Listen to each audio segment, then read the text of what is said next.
awful, home, auto, commercial, builders, reps, and life insurance. Oliver's good. Oliver Shots Insurance.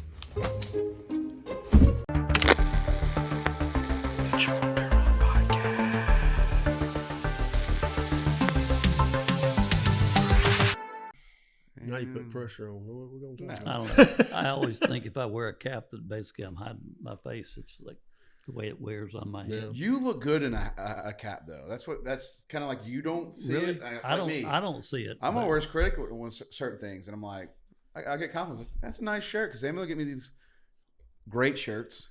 Yeah. Great shirts, and then I get compliments on it. I'm like, no, babe, I don't. She'll put me in different colors.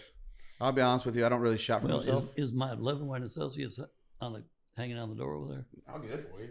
All right, guys, come in. My stepdad's going to have a conversation while I find his hat real quick. I find my hat.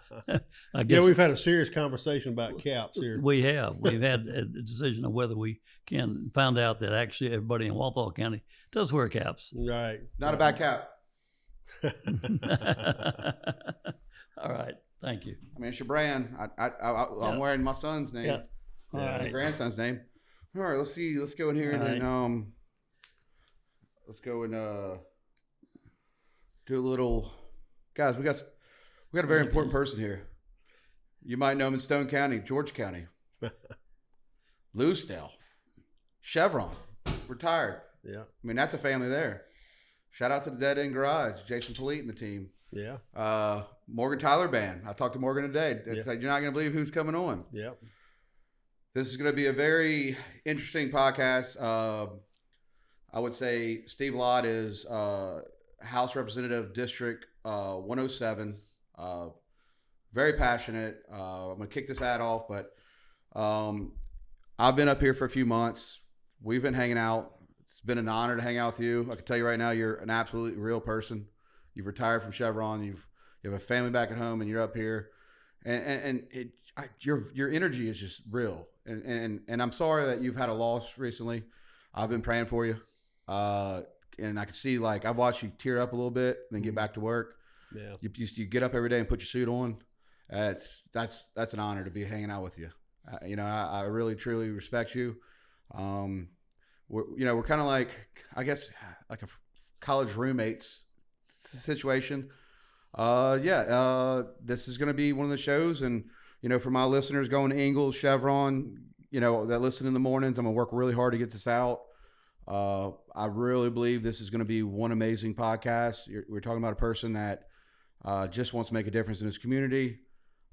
You know how I feel about that, and my stepdad's wearing his hat, and got my cap. And shout out to my stepdad too. You've been working really hard during the session. You hadn't slept. What's sleep? I've been getting to wonder, when do you do that? Well, actually, the way I do it is I just nod off when I'm talking to you, and then I come back. So I get my little brief nod, my little brief sleep episodes in there. Right. Well, let me say this about him before you get away from him. He's my next door neighbor here at the complex, and I'm blessed to have him there. He comes for breakfast every morning. He's just somebody it's really good to have good people around me. And one of the things, this building here that we're in, that was full of legislators and other people, is 100% booked. So you have to plan ahead, and you have to get here. Well, let's go ahead and shout out Admiral William Lake. Yeah. It's his design. This is an old building. Look out for Finnegan's is going to be open, and that's another one of William's properties. Mm-hmm. Yeah. And he's been working hard. Seems like it's going to be a lot of fun. Yep. Gonna have some concerts. Yeah. William, we love you. And to you, Scott. Yeah, this is a different world.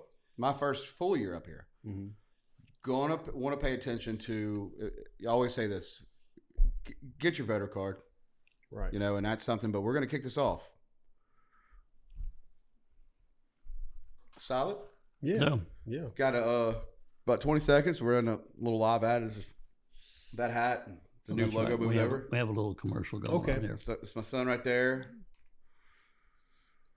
Man, I'm excited to have you on. Scott is too. He's just been reading bills. That's why he's been the other night. He's been reading. There's been a lot. That's No, he reads, but he reads. And watching. I got to Yes. watch the debate's important right. to see how they adjust the calendar, for instance. Well, yes, like today. Like they did Look, today. he reads he reads so much on the bills with the state watch and everything that I think a week and a half ago I bought him a desk, a really nice desk, a bicycle. What do you call it? Like a treadmill. What is that thing called? Yeah. Where you kick your feet? Yeah. Yeah. Row bike or Yeah. Yeah. But he's got a nice one under his desk because he's sitting there reading. So Right. it's like- But I mean, it just came in today because of the storm. I've worked on it twice. In fact, just before I came out here, I hit it a good hard run. For a few minutes, I can feel it, get a burn in my legs. Mhm. It's good. It's going to be real good. Yeah. So I'm pleased to have it. What have you? You haven't done the cold plunge with us yet, but have you been doing a little exercise? Just some little things, stretching and things in the morning, and trying to get more motivated to do that. And of course, when we get up here from one day to the next, till we kind of get a routine going.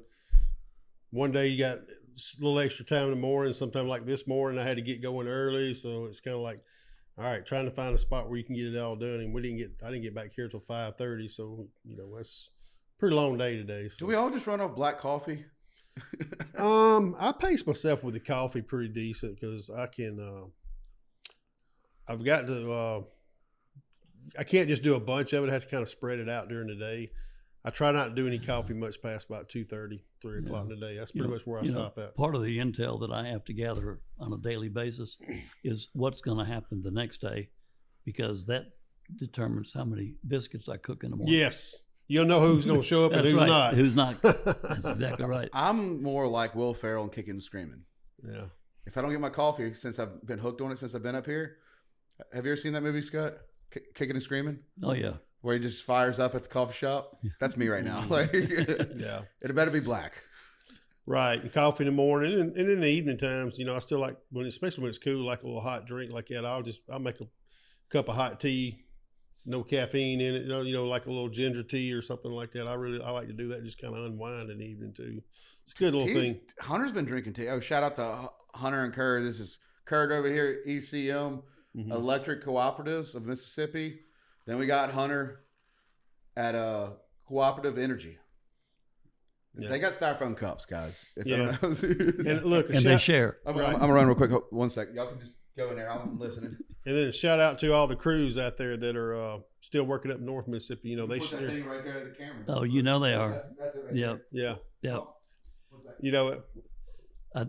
Shared service. These cooperatives help each other out, and I'm just glad to see that. And we've had Singing River crews from our area up there working. I know around Pontotoc, pretty many of them. Up We there. were really kind of blessed in Mississippi in that we only got half the state, so we had crews from the other half of the state to help. Because normally you get them in from other states, but the other states are all right north of us in particular, just covered up. Yeah, I think we myself and Representative Waldo, we pitched in some money. We were feeding the crews up there tonight in Pontotoc where she's at, and they got some crews from Missouri that came in to work, and they said the amazing thing. They said they've never eaten so much on a job in their life. They said usually when they go somewhere they get peanut butter and jelly, and said we've just been feeding them just big meals up there, and they're just real appreciative of it. And we're glad to help out where we can. That's important though. Just a good meal changes everything. Yeah, that's right. I mean, it's just a hot meal. I mean, look, I did Katrina. I was there. It's, a good hot meal and a shower. Right. A shower, just a nice hot shower goes a long way. Yeah, and you're staying out daylight dark. I've worked on crews in my career, and then I had crews that worked for me. But the key to you want to the guys that are out working really hard. You want to give them that benefit, but also the fact that it helps keep production going too. So it's got a good positive either way like that. If you just feed them cheese and crackers while they're trying to get 12 hours of work in, it'll kind of get bogged down a little bit. But glad to help them out because it's hard. It's a long day and they're away from their families, and you want to take care of them. What is the coolest thing y'all have cooked? Like the best In my life? No, what I'm saying for like any kind of like events or charity stuff? I know you do a lot of charity work, but like, what is the best meal you were like, I can't believe I cooked that? Gosh, I don't know. I cook so many different things. I spent the last year trying to perfect my jambalaya with my big pot, like that. So it's like just a one pot meal when you feed a lot of people there. So jambalaya, I really enjoy doing Scott, that. I did it on purpose because he's talking about making jambalaya here. Yeah, I'm gonna do it here one night. I'm gonna do it. I hope you do. Yeah, we love jambalaya. Without saying where, we do get some jambalaya here occasionally during the session at some of the functions. Yeah, and I'm still waiting for one that's good. Okay. Jambalaya is underrated. Well, I get all the pork and sausage and chicken. It comes from local, so I don't get all the where it came from. There's in George County, we got Ferguson Farms down there. They produce. I can go get pork from them and sausage, and then there's another place you can get chicken at. So anything, the closer you can be to where it came from, the better it Better tastes. off it is. Yeah. Right. Ooh. So let's go back to your jambalaya. Okay. So in your jambalaya, like what's some of your hits? I mean, what kind of sauces are you using in that jambalaya? I use locally made sausage. I do get andouille. Now I will tell you, one thing we don't have in our area there is being able to buy andouille that's made here. So about twice a year, I'm in Louisiana and I make a round through there, and I go through Tangipahoa Parish, St. John, in there. If you go there all the way down to like Hammond down through that way, they make andouille down there, but you got to have the andouille to make it right. You have any favorite brands? Just the ones that make it locally down there. Yeah. Gosh, I can't remember this. I don't usually buy it in the store, like the brand name stuff. I usually go find somebody that made it in their Yeah. That's like in their me shop. I'm going to have to get on your list when you do that. When I do that, so because I'll get it. I'll pack up a bunch, put it in the freezer. I only use andouille in my gumbo. Yeah. But I'm kind of limited to what Rouse's has. That's right. Which is the best source for Louisiana type stuff. But it's you're buying a package deal, not a homemade. Right. I'm big on the bull peanuts. That's me. Like I will find somebody sleeping in a corner. It doesn't matter if it says Cajun bull peanuts. It's got to be spicy. I'm not going for plain. Right. But I'll pull over the side of the road. That's also why it's nice to carry a little cash. There's an interesting. By the way, I have to tell you, I was tempted and I fell, and I went to Wimbo's and got some peanuts the other night. Shout out to Wimbros. Yeah, well, we actually have a meeting with the owner. Yeah, I know. We need to reach out to him. What is the burger place he has in Jackson? McBee's out at the reservoir. McBee's. So we are going to meet Mike. We're going to be meeting you, and it's been wild when people say session. There's very little time. Mm-hmm. It's time where you're like you want to have a conversation, but everybody's on their phones.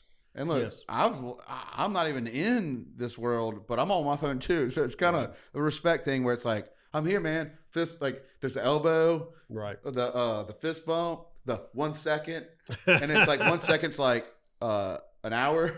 It's like the other last night for movie night. I was like we just finished dinner.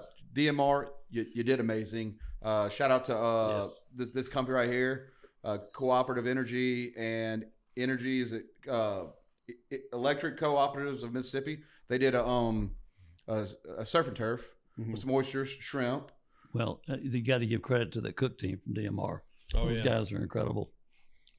Well, I mean, they don't fry. They don't do the grill. They do the fry, and the oysters and the shrimp. Well, that's look, Joe. If you ever want to come on the podcast, General Joe.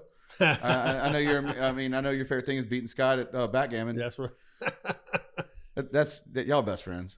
Yeah. It's okay to say that because he gets fired up. It's like, and now we got Zach Grady over here playing backgammon, and he played. He's coming along. He's coming along. When you seen him get to the house, that was him by himself with Scott, and they just kept playing matches. I was cleaning up breakfast. Yeah, and it's fun to because you have to. It's a work-life balance, right?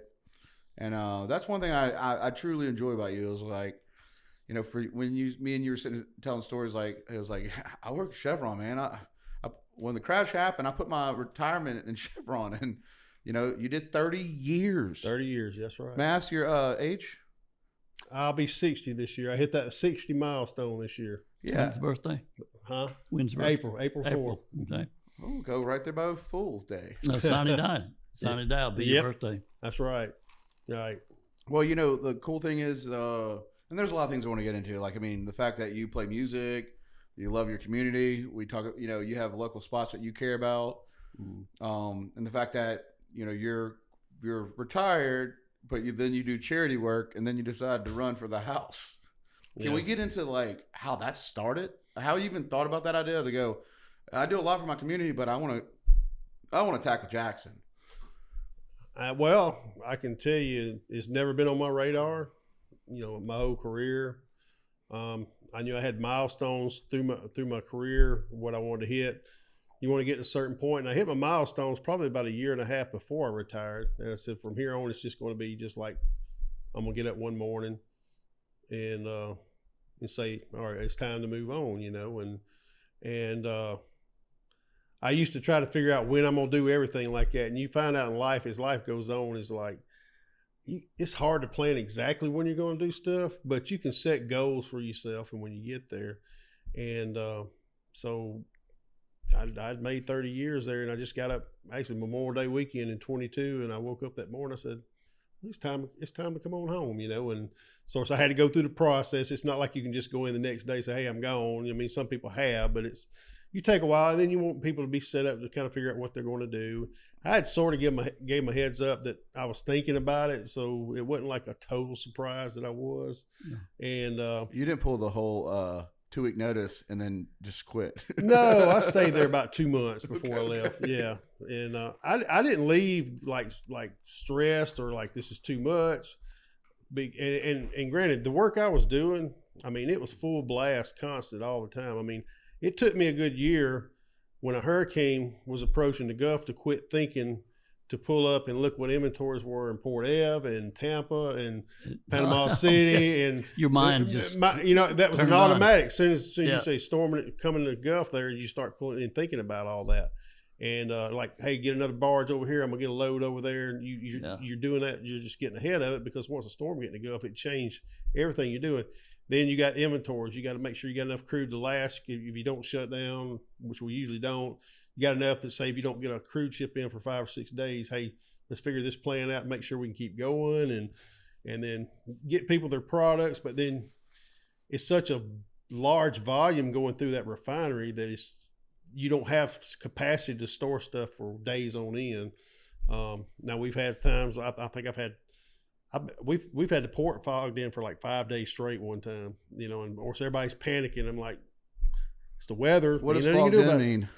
Fogged in means ship traffic can't come in and out. It gets a certain level. The pilots won't go out and get them. They won't let people come in. Just a safety factor. You can't.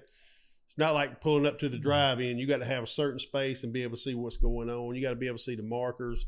I mean, nowadays with GPS technology, you think, well, we could do all like this, but there's still. You come through the channel.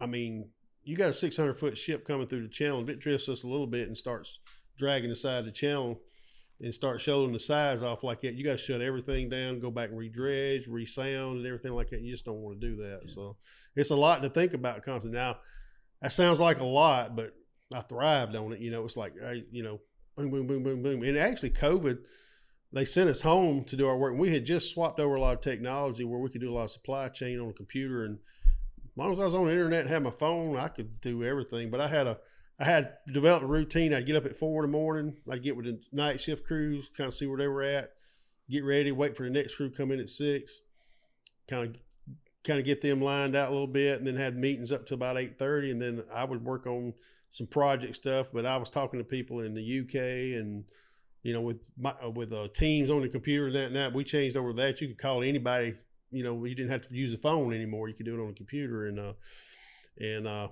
course, we had all the terminals down in Central America. We were constantly on with them all the time. And I remember one time I got on a call with them one time, and they forgot I was on there. So everybody was speaking Spanish. And then my friend Juan Torres, he was in Houston. All of a sudden he said, Steve, sorry, we forgot you were even on the call here, and everybody just busts out laughing. Did you? What was your attire? Were you wearing PJs when you were like? Were you wearing a headset? No, we turned the cameras on, but I just look. I actually, to make it routine for me, I would get up in the morning, take a shower, get coffee, get dressed like I was going to work. Because you were. Because I was. Some people would just kind of casually, hey, they're still in shorts and T-shirt. And if I tried that, I felt like I wasn't even at work, and it just didn't feel right. So I'd get ready like I was fixing to drive to work, except I would be right there. And of course, you're on conference calls on the camera, so. And it's not like you were like a little company. It was a big company. It's still a big company. Chevron's a big company, yes. Yeah, I mean, it's like Chevron gas stations. Yes. Correct, right? It's a global company. It's probably, I guess, second to Exxon. I guess, Exxon's always been so big, but Chevron's just right in behind it. So we go back into the why you ran for the House. And with your experience with Chevron, I think that, you ran supply chains. And that's kind of, if you don't run the supply chains, how many workers were a part of that crew where, if things didn't go as smoothly, let's say you made a mistake, they happened, you failed, what was it like? I mean, you thrive under pressure, which I noticed that about you. Like, so what have you learned? Like, when you were starting to run in the house and you're like, just retired and you're like, okay, I'm doing this. Okay, let's go back to this for listeners, because I really want to hear the story, because it doesn't, like you said, you had this was not a plan. Mm-hmm. Right. I mean, did you just walk by the courthouse one day and go sign up? No, it didn't even start like that. I mean, it was like I started and just. Obviously, I know you didn't. Yeah. I mean, I started, working on stuff for, just around the place there. Of course, I was going volunteering. Of course, there's plenty of work at your church where you belong to. If you got free time, there's always that. And then I joined Kiwanis, which mission is toward the kids, and I really enjoyed it. I mean, there were so many things you could sign up for, all kind of stuff, and then I just kept going and just kind of organically came along. It's like, I want to do something, be able to do something more, and then the opportunity came up to run. I said, well, the way I ran is, here I am. This is who I am and what I've done, and this is, I want to help the community, and that was it. And I was successful in winning, and that's still my thought process. Were you wearing suits before then? Or was that changed? No, Chevron was not a suit and tie company. I mean, the CEO would walk in the door. He'd be at best a button-down shirt and slacks. That's the way we were. So I had to go buy suits. I remember I had to go buy the suits because I didn't. I mean, I did have one, but it was just like for special occasions there. So, but this is a little more routine. I saw that this morning. Yeah, yeah, you're sharp, dude. He comes walking in this morning. He's got this really sharp blue suit, and I'm watching his cufflinks. Right. And they're measured, right? Well, this morning the Baptist church had a breakfast. Yes, and so he was going to the breakfast. So I said, "Well, you got your going to church clothes on," but I didn't realize that their band was also playing at the event. So he was really dressed up. Mm-hmm. He cleans up real good. Yeah, I do. Scott, what so when did you learn how to have a good measurement on your wrist? Is that what we say it on the suit jacket? Yeah, right. When I got my first suit jacket, I was touching my knuckles. Okay, yeah. and then I rolled up. Well, my mom, she just will throw she'll pin it up. She'll figure out how to get it right. Yeah. But for you, you're going into suits. You ran, and now you're in Jackson. Mm-hmm. Take me to the situation your first year. I knew two people, Mr. Bill Pygott, who's from Walthall County. I mean, I've been in George County more than half my life, but I was born and grew up in Walthall County, Tylertown. So Mr. Bill Pygott, I've known him since I was a kid. I'm not trying to date Mr. Bill, but I've known him since I was a kid. But he was here. I knew Mr. Ken Morgan a little bit. I knew of him because Marion County's right next to there. I knew of him. I just didn't know him that well. And then two solid folks, right? And then Manley Barton, I've known for 30 plus years because Manley worked down there too. He retired about 18, 19 years before I did, and so I've known him for 30 plus years. Yeah, and that was all I knew. So, you want to learn the process, but I've always found I would go do projects in Africa or West Coast. First thing I got to go and do in the first few days is just go in there and just find out who's who. So I knew I had to do that, and I was able to catch on to that pretty quick. Of course, I walked in the door and a lot of people I had never met knew a lot about me, and I don't know how. It was just like, that's just the way it is. You've been around, you know how it is. Like, new guys coming, what's his background? You think we don't do homework? I could tell. Okay. I could tell a lot of people did homework before I even walked in the door. You're a greenhorn then. Yeah, and of course, you just go in and just kind of follow along and watch and observe. Being a new person, I know how that is. You come in and if you got all these ideas, you want to come in and just bulldoze through. That doesn't work out too well there. You want to watch and kind of see what's going on, learn people, learn where we're headed, and kind of get a grasp on it. Now I'm in my third year now.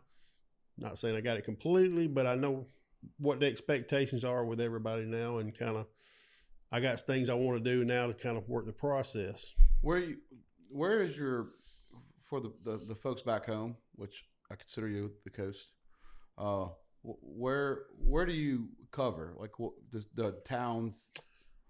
Right. I live in George County. I've got the majority of George County. Manly's got 4 boxes on the south side, and Representative Elliott Birch has got 2 boxes on the north side. And then I go on over into the east, like roughly Highway 49 east of Stone County is where I've got. Of course, on the west side is Timmy Ladner, and I met Timmy early on. We got talking, got to know each other, know each other pretty well, and are they House, Senate? I mean, I'm still learning. Those are House. Okay. Now on the Senate side, Senator DeBar is my senator. I'm not his. It's weird how that is. He's my senator, but I'm not his state rep. Representative Birch is, so because they're both from Leakesville, Greene County. And then on over into Stone County, we've got Senator Seymour. We're talking Dennis? Yes. Thank you for bringing the eggs, Dennis. Yeah. I love your eggs, Dennis. Yeah. Makes me feel good. So that's where those came Dennis's from. eggs. Yeah. I forgot they had eggs. And I had known Dennis for several years. Dennis goes to church with us. I've known him probably 12 years, before. We don't just hang out, but I've known him pretty well for a long time. Y'all kind of hang out when y'all are back home sometimes? Do y'all have any kind of like little meetings here and there? Well, you talking about now? Mm-hmm. Yeah, some. We'll meet up with the locals, and of course he's got such a broad area. I'm probably a little bit more focused because being retired, I got a little more time to just go ride around and talk and catch up with everybody than most people that's got the day job. You're retired, and Dennis has got military. Law practice, plus all of this. Right. So I have an idea he doesn't have too much spare time. Yeah, that's right. And like I said, it's a lot with the Senate districts. They're a whole lot bigger. So there's a lot more territory geography to cover for them. Guess it's like, it's 52 versus 122. So it's 52. I think he's got 3 counties versus 22,000 people. Yeah. So it's significant difference. Just to learn their names is hard. Mm-hmm. I mean, that's hard. I mean, you can get in anywhere, I'll be honest with you. It's the same old thing. Just be nice, hospitality. Mm-hmm. You come in with an attitude, they get you forward, still the same way. So I'm like trying to be not like learn names. Mm-hmm. Like I'll sit there with Bamley, had talk with him. He's been here for a long time. Yep. And he's highly respected here. He's highly respected at home. That's right. I mean, he thrives off this. Mm-hmm. Saying shout out to Zuber. Hank Zuber. And I'll always bring him because he thrives on this too. You get in these situations where, you're coming up here, you're trying to solve problems. Right. And you might not, look, you're swaying. Swear at the fence in some of these. Mm-hmm. And you win or lose. But the ones that get up and continue to do it and just brush it off, that's huge. There's a lot of voices. There's a lot of conversations. There's a lot of moving parts. It's fascinating. It's because there's not just 100, 112 now. She said 122. 122. Okay, 122, and then 52 in the Senate. Right. But then there's also government relations, lobbyists. Mm-hmm. There's corporations. There's so many moving parts. the servers at the local spots. I mean, there's so many moving parts. Session, it comes a lot. Like Session is it's fascinating. It's like I'm gonna compare it kind of to Christmas. Okay, it lights up. It's moving fast, and it's 90 days. And either you're drinking hot tea like Hunter does, or you're drinking coffee like me, black French press. It's Christmas. One day you get a bicycle, the next day you get coals. It's so fast paced. Yeah. And there's very little time for personal activities. Right. You know, and just you're speaking, just coming up here and getting to know people and what goes on. But, you know, you mentioned earlier about, you know, we had my sister passed a few weeks ago, and I'm sorry about that. Yeah, and you're carrying yourself well. Yeah, and I know you miss her. and just the bond we've had here, y'all all reached out, and you know, and even, you know, the things that people don't see, you know, with the political world, they see the stuff on the news, you know, you had this, that, and the other. But I can just about tell you pretty much when I got back out of the 122, and, you know, of course we're both sides of the aisle and we fuss and fight over policy, but I can't recall a single person who didn't come up to me and say, man, I'm sorry, or give me a hug or anything like that, you know, because, you know, we'll fuss and fight over policy and everything like that, but people care about each other. And I'm just so thankful for that. I've watched you cry. Like, well, I know. It's just, it's okay. Like, but it's like, yeah. You miss her, and it's just a situation where your phone's ringing, you're looking at me, and it's like, oh, like, you know, and you know, we've been spending time together.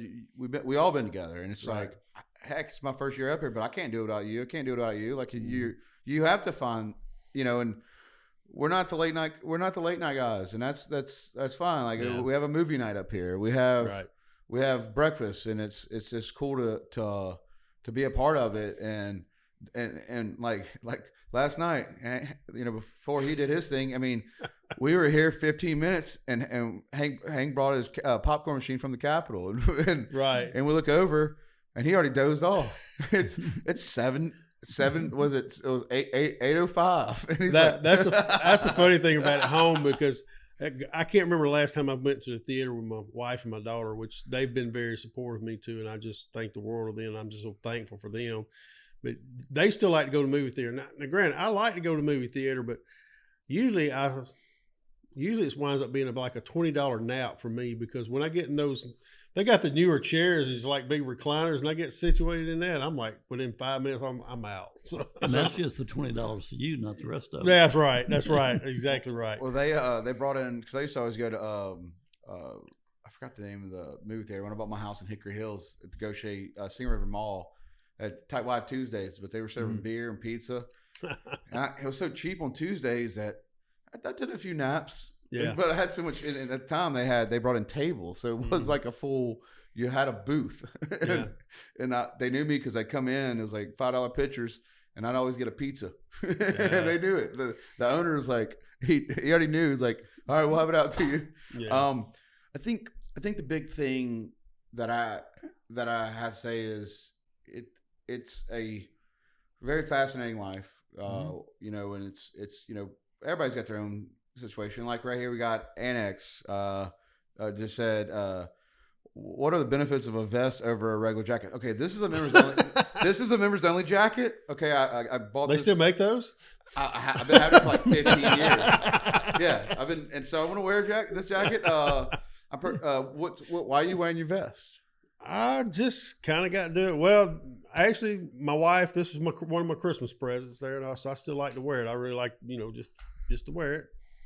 And why am I wearing a vest? Yeah, why are you wearing there? This is a question. Well, honestly, because I was sitting here wearing a T-shirt, and he comes in and he's got a vest and a little more on. I says, "Well, I'll go grab one of my vests and put it on." I'll go grab a vest too, but this member only jacket don't even fit me. Like it's tiny. But I still wonder where you got that at. Thrift store. Okay, all right. I was going to say, I didn't know they even made that. When he was 13. And then we got All Good, 3,400. Good job, Jordan. Really getting to know our state representatives. Yeah. Show that picture of the Wall Street. Show that picture on the wall of Scott when he was a hippie in the 60s. Love that guy.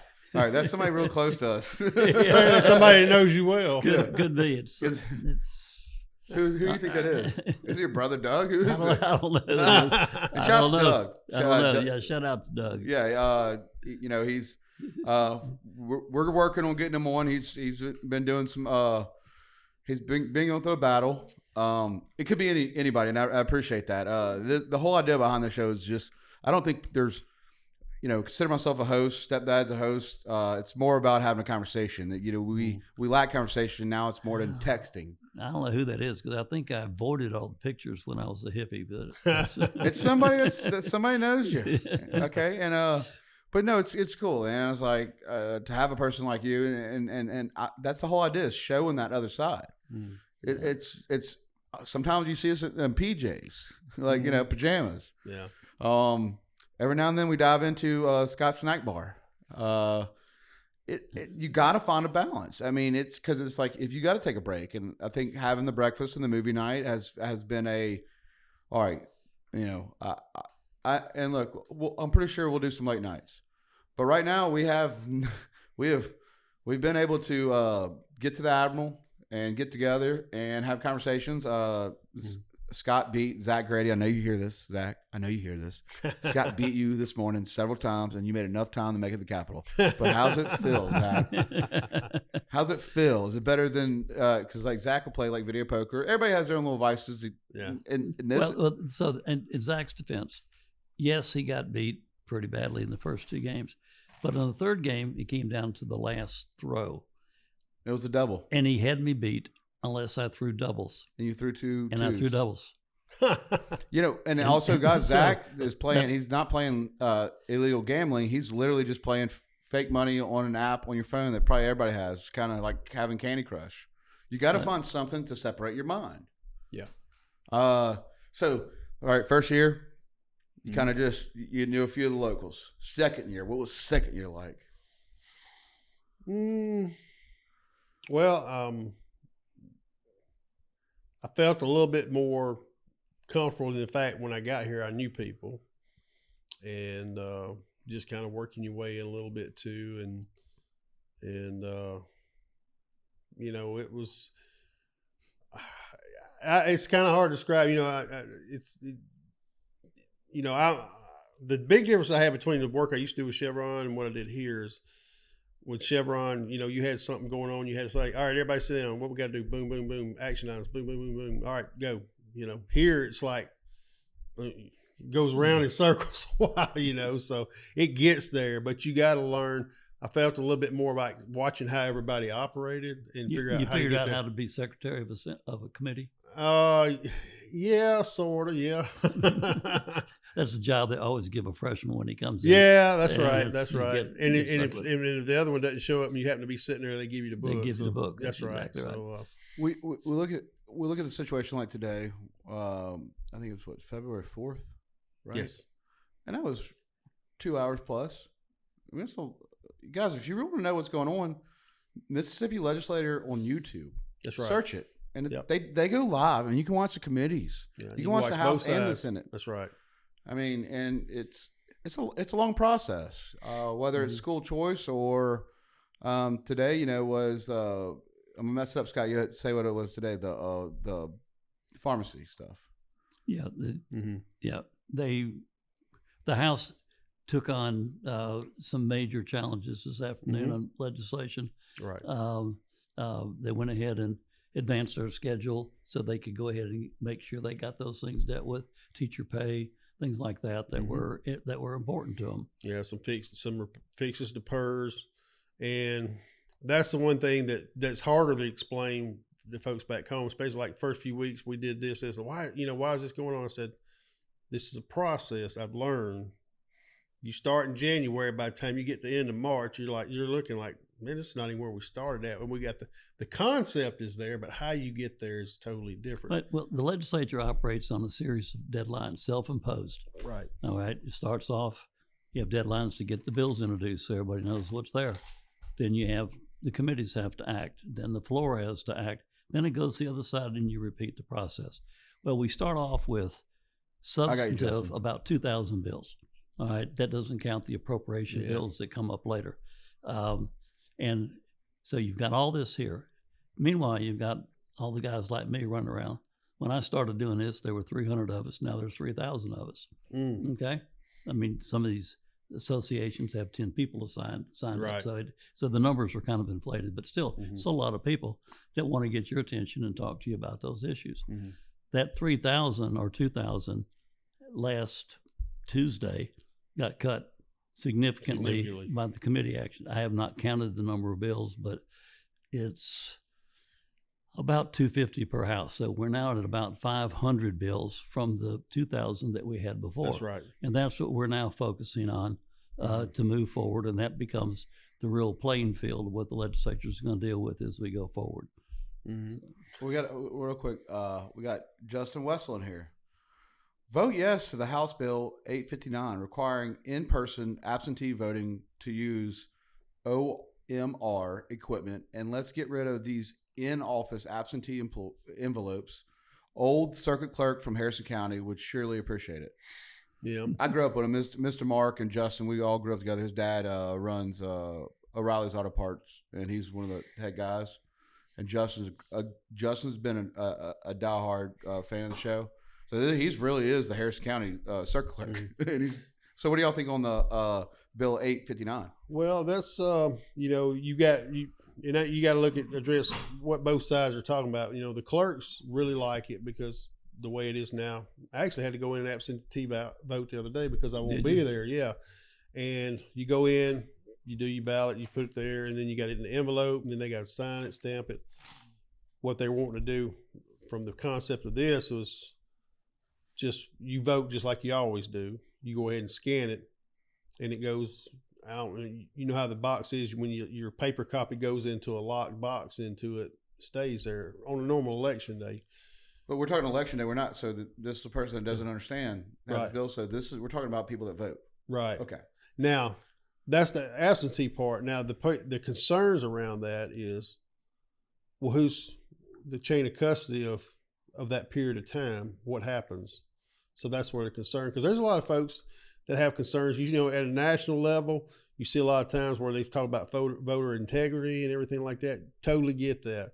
So how do you find that spot where everybody can feel comfortable of it working efficiently, but yet making sure it's secure? So that's where you have to work that out. What was the bill number? 859. 859. 59. Okay. And that is from Harrison County, Justin Wetzel. I think he's about to. I think his campaign's coming up. Yeah. He's just growing up, and he's a great father. I always tell this joke, like his wife knows when he puts his Beats on his headphones, like, and he puts a show on. She's like, "Oh, you watching the podcast?" Right. We're same cloth, St. Martin, and his brother Mark. We all grew up together. My dad that passed away. They all went to St. Martin together. They all grew up together. Right. Mr. Mark's one of them guys that works really hard, and he helped Justin with his campaign. And Mr. Mark is that guy that drives that Camry at O'Reilly's, and he's a Ford guy, Right. big Ford guy. But he runs a smooth shop. I mean, I shop at O'Reilly's because I know Mr. Mark's got what I need, and if he don't got what I need, he gonna find it for me. And and I love working on my own vehicle, so it's cool to have a person like him. I'll walk in Miss O'Reilly's like, "Is Mr. Mark here?" Right. Like, Mr. Mark, where's he at? Well, he's seen other stores, so I think he's over other stores too. Yeah. But his main store is right there on Cedar Lake, exit 50. And if you need something, you go to Mr. Mark. Yeah. For those that are interested, that bill is alive. It came out of committee, and it's on the calendar in the House right now. That's right. Oh, there you go. So we got Kenny Glavin, Biloxi. Councilman Kenny, where are you at on your ward district? Let's see. Update on Senate Bill 2016 Mississippi Tourism Reorganization. That was I think that's reorganization. I can't read, so I'm doing my best. Act to create a standalone. Well, he threw the number 9 in there. Department of Tourism. Yes. And then Justin says recording the daily start and end totals and require reports to run daily by the circuit clerks.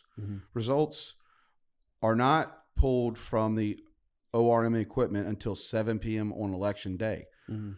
We have, let's see, hold on, Justin, 1 second. We have to get this across the finish line this year. Yeah. Sealed machine at the end every day, as well with a required seal log. Ward 6 is Kenny. Okay. That's all Justin and Kenny going back and forth. Trying to keep up, guys. Okay. Very, very. I'm getting better at reading. Just slow down. It takes a little while. Okay. What were you saying on the 2016? What is that?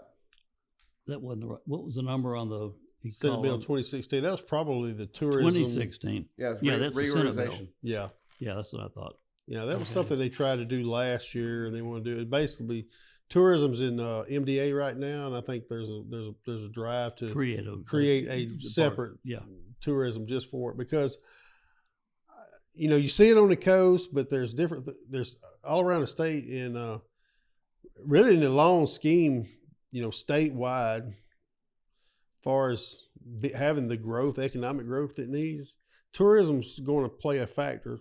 We look at manufacturing, that's a big one, and services, but tourism is going to be a pretty big factor into the whole picture, because to get the growth we need, it's going to take everybody bringing everything they can to the table and taking who you are and I always say, be who you are, but be 2.0 of who you are. Meaning don't lose your identity, but yet improve on what you got and just advance it. Tourism's one of them. There's a lot of places, how do you do that? With different areas have different kind of tourism. You go to the coast, we know what we have on the coast, but you go to Southwest Mississippi. I grew up over that way, and there's a lot of just rural places to go. You could probably do bed and breakfast, go to Natchez. We'll go to Natchez every few years just to go stay. I like to go stay downtown and go to we got a restaurant we like to go to. I don't know if it's still open. It's been a few years. The Castle, I believe it is, down there, and we'd like to go and just drive. I just like to sometimes. I like in cooler weather. I like it just go over there and hit 61 and just head north and just look at everything. Go up the Natchez Trace. And plus, we have Lydia was last episode. He's 127. She's 126. Check her out. But she's in the Admiral too, so she might just walk in. Right. So she might have more answers for you. Not that we continue to give reports on legislation, but the tourism bill has already passed the Senate. Passed early in January. Okay. And it's just sitting in committee now over here in the House. Yeah. Okay. So we got yet 2 years. Let's go to year 3. Year 3 this year. It seems like suits are getting better. Haircuts are getting better. Yeah. I probably need to go. Yeah. I've got a couple new suits there, but I try not to have too many of them. You got a house band? Yeah, we got started just getting to know everybody, and that was one. I know they kind of talked about it a little bit, and finally last year somebody asked me, said, you play guitar, don't you? I said, yeah. I said, we've been talking about putting a band together. We're really going to do it this year. I said, okay. So it's just like it was casual conversation from Representative Tubbs and Representative Eubanks. And then Representative Blackwell, they said, well, he plays bass. And then Representative Sanford, he plays piano. And, of course, Representative Varner, he's always like, yeah, you know how he is. I don't know if you met him. Okay. He's like, I sing. I said, okay. And then we're sitting around like, all right, who's the drummer? And we look, there's no drummer. There's no drummer anywhere. And we were out there after we gavelled out one day, and we were talking, and we were talking about the band after session was over about doing some things like that. And we just happened to be, and a lot of us had gotten to be acquaintances knowing Gerard Gibbert pretty well. And we were out there talking about a band, and Gerard just kind of goes, well, I play drums. And we're like, you got a job. Just come on, Are we talking the Gerard Gilbert? Yeah, that does midday on. Yeah, that's right. Super Talk. I met him at the house reception for Jason White. Yeah, so, he's a really good. He's a good guy. He really is. I like Richard Cross. Mm-hmm. Been admiring him, and then I go straight into Gilbert. Mm-hmm. It's like they just. I mean, 1 minute on sports, you don't know if Richard's. Let's be honest, guys. You don't know if he's in a cubbyhole somewhere, right?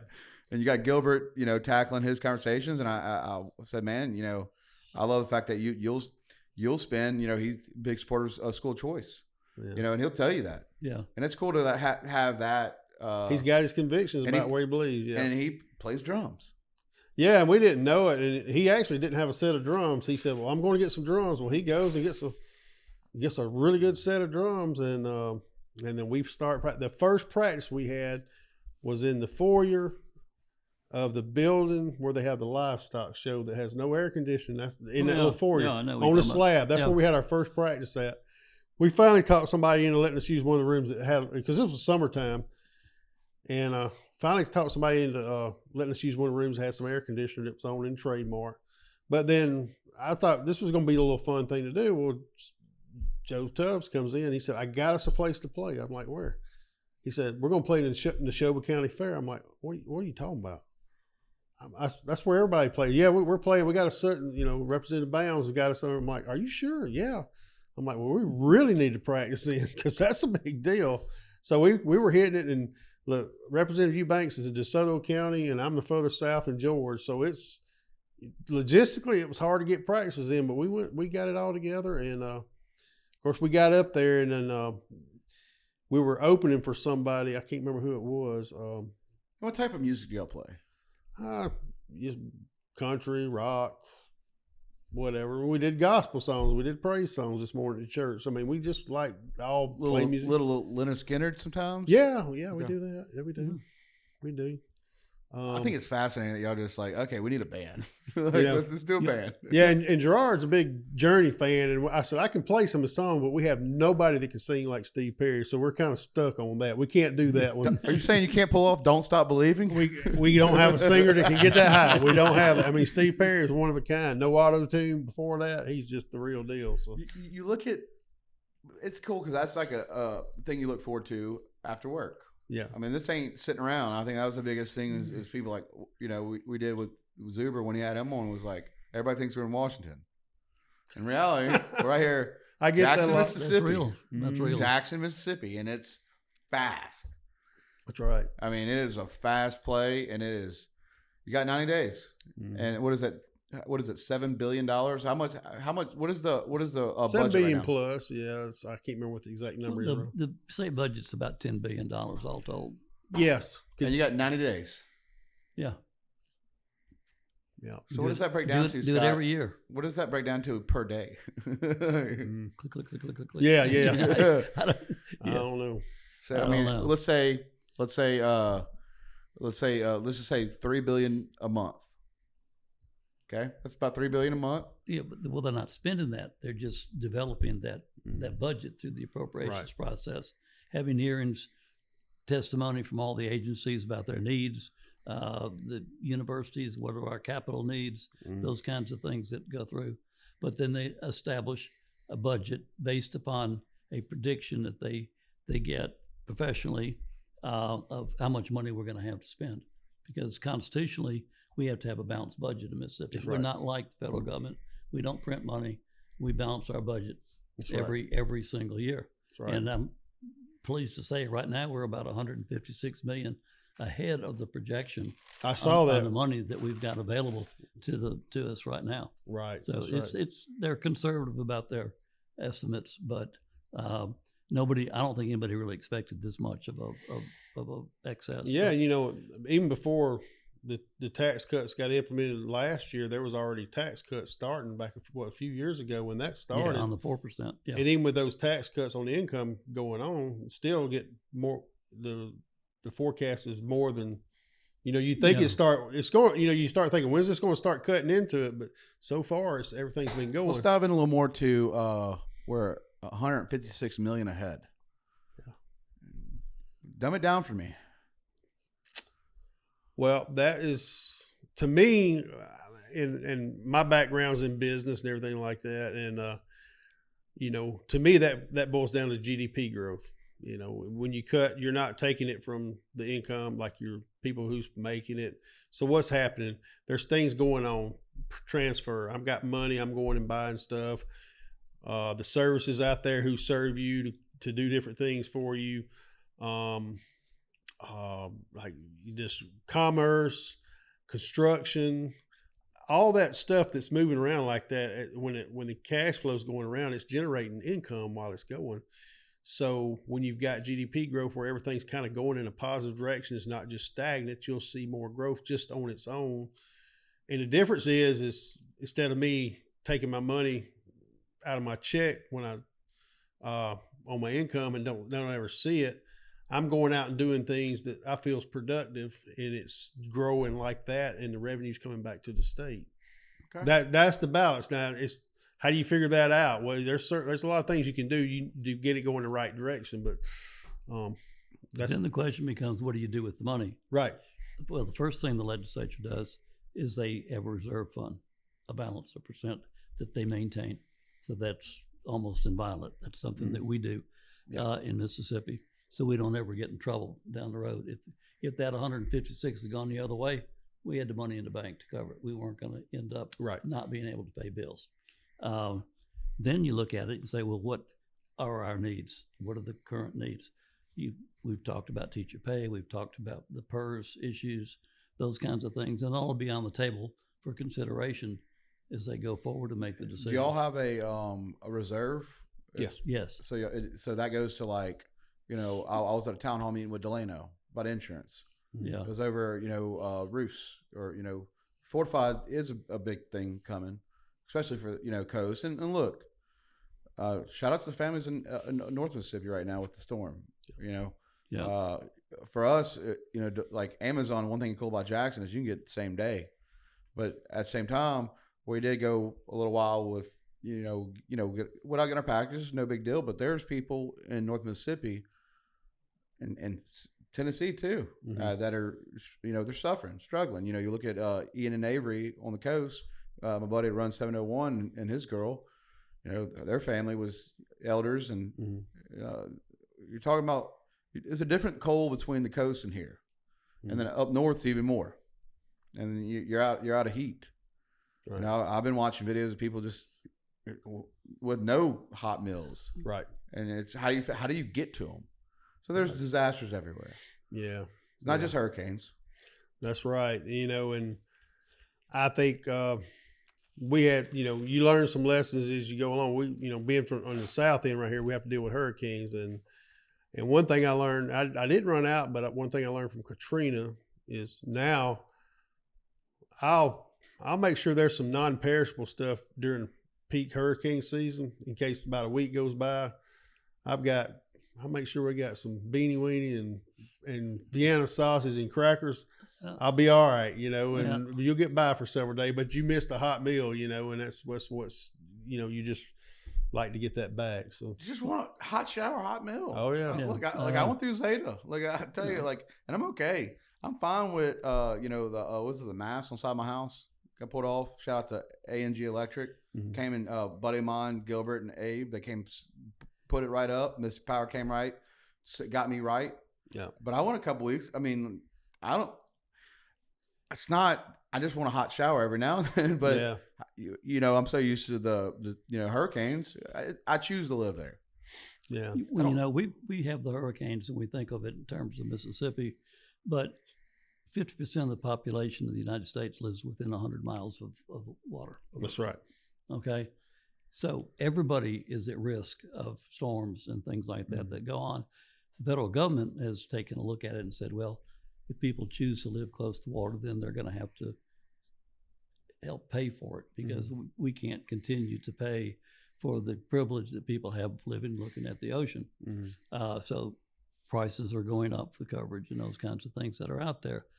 But what works, and this is a great story, a friend of mine just finished building a house in Long Beach, and he was up in North Long Beach. He moved downtown, built it right on the main street where they got some downtown stuff going on. You can look out his front door and see the ocean, okay? He built the house with the new standards, everything fortified, like we're trying to get everybody to do. His insurance is cheaper now than it was in his house up north. Yeah. Okay, when he was not in the flood zone or the zone. It shows that there's legislation pending to deal with that, and we really need to get that passed this year. But he said, look, it was only $3, but I was shocked that it was actually less than it was before. That's huge. That was a big thing with Delano. That's what he was talking about. He's tackling it. Yeah. I as owning an insurance company, I see it when I do closings. Shout out to Wesley Burks, my buddy, and a lot of the real estate agents, Will, and people that I work. I love being able to service people that are selling homes and closing on homes and the locals, everybody. I'm working 7 days a week. You know that. You call my phone and I'll do the best I can. Right. I mean, that's but you're seeing that fortified. I mean, they did Michelle. She's assistant director of the Coliseum.